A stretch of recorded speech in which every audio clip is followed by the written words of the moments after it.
Bem-vindos! Hoje a gente vai mergulhar juntos em algumas ideias fascinantes de As Armas da Persuasão, do Robert Cialdini. A ideia é, assim, tentar entender melhor os pontos principais, sabe? E as lições mais fortes sobre como a influência funciona no nosso dia a dia. O livro é baseado em muita pesquisa psicológica, né? E mostra como a gente reage a certos gatilhos de um jeito quase automático, o famoso click-zoom. Vamos explorar alguns desses princípios e, como a gente prometeu, no final vamos conversar sobre como aplicar isso e até nos defender de manipulações que hoje em dia, né? Exato, o livro mostra bem isso, esses atalhos mentais. Eles ajudam muito no dia a dia, claro, mas também podem deixar a gente meio vulnerável.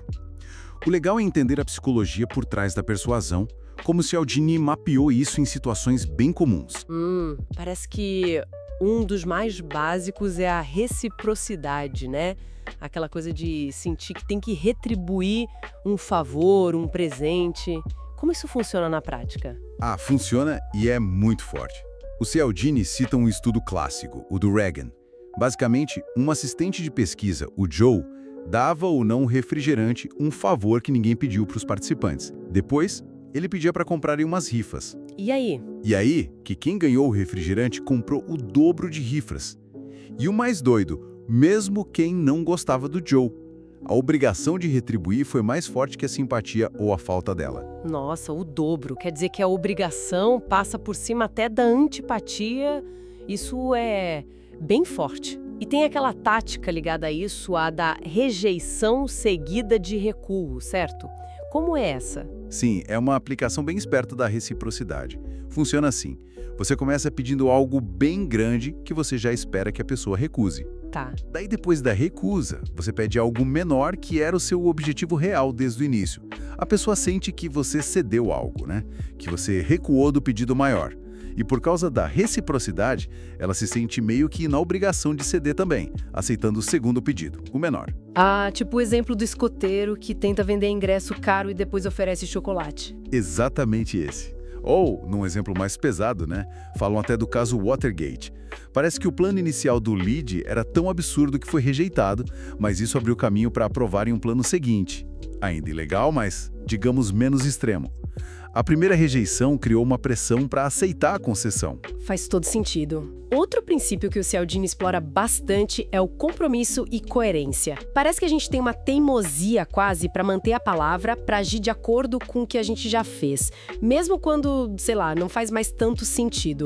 Como ele explica isso? É um desejo bem profundo de ser e principalmente de parecer consistente com nossas ações e palavras anteriores.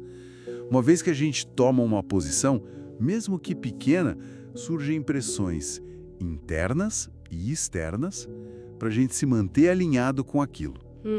A técnica do pé na porta é um ótimo exemplo. Começa com um pedido bem pequeno, tipo assinar um abaixo-assinado simples. Isso aumenta muito a chance da pessoa aceitar um pedido maior depois, um pedido relacionado, como colocar uma placa enorme no jardim. O compromisso inicial, mesmo que pequeno, começa a mudar como a gente se vê. E aquele exemplo dos prisioneiros americanos na Coreia é bem impactante, né? Como atos pequenos de colaboração foram aumentando. Exato. Os captores chineses foram muito estratégicos nisso. Começavam com pedidos triviais, sabe? Tipo, fazer declarações anti-americanas bem leves, quase inócuas. Aos poucos, esses pequenos compromissos, muitas vezes escritos, faziam os prisioneiros começarem a se ver como colaboradores. Isso facilitava que eles aceitassem pedidos maiores depois. Que perigoso isso, né? Sim, porque a coerência automática economiza nosso esforço mental, né? A gente não precisa repensar tudo toda hora, mas pode prender a gente em decisões ruins. A defesa, segundo Cialdini, é prestar atenção nos sinais internos. Aquele desconforto na boca do estômago, sabe? Ou se perguntar, olha, sabendo o que eu sei agora, eu faria essa mesma escolha de novo? Boa dica. E o terceiro princípio que a gente separou para hoje, escassez. Aquela sensação de urgência que dá quando algo está acabando ou é por tempo limitado. Por que uma coisa fica mais desejável só porque está difícil de conseguir? O Cialdini ilustra isso com um experimento muito simples, o dos biscoitos. O mesmo biscoito era avaliado como mais gostoso, mais desejável, até mais caro, quando vinha de um pote com só 2 biscoitos, do que quando vinha de um pote com 10. Só por ter menos? Exatamente. A raridade funciona como um atalho para a gente julgar valor. O que é raro costuma ser bom, né? E isso ativa outra coisa poderosa, a reatância psicológica. Reatância psicológica? Quando a nossa liberdade de ter alguma coisa é limitada ou ameaçada, o nosso desejo de manter essa liberdade e, por consequência, o item associado a ela aumenta muito. Ah, tipo o efeito Romeu e Julieta, que a proibição dos pais só faz o romance parecer mais intenso. Ou quando censuram alguma informação e todo mundo fica mais curioso. Precisamente. A escassez funciona por esses dois lados. O atalho mental de que raro é igual a bom e o nosso ódio a perder opções, a perder liberdade. A defesa aqui é bem importante. A gente tem que reconhecer a excitação emocional que a escassez causa na gente. Aquela agitação. Isso. Essa agitação é um sinal vermelho. Tem que parar e pensar. Peraí, eu quero isso pelo benefício real da coisa ou só porque está ficando raro ou porque tem mais gente querendo? Separar o desejo de possuir da utilidade real do item. Essa é a chave.